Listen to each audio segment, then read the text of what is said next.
Beredar video puluhan kerbau makan rumput di dekat sirkuit Mandalika. Rekamannya viral di media sosial setelah diunggah akun Twitter @jowositpost pada Minggu 13 Februari 2022. Dalam video terlihat puluhan kerbau asik merumput di perbukitan dekat sirkuit Mandalika.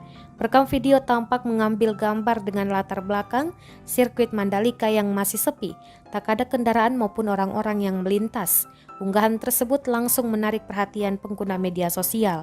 Selain sirkuit Mandalika yang sedang berlangsung tes pramusim, pemandangan bentang alam berupa bukit dan pantai menarik perhatian.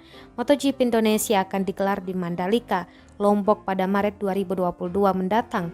Namun pemanasan sudah dilakukan oleh tim-tim dengan menggelar tes pramusim di sirkuit anyar kebanggaan tanah air itu.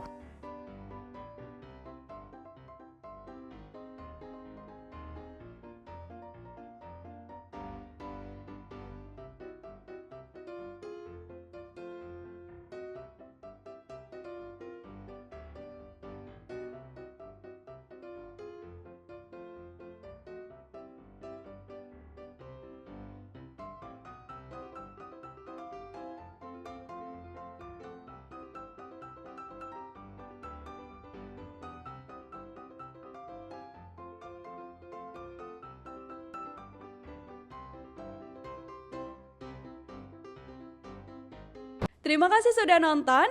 Jangan lupa like, subscribe, dan share ya.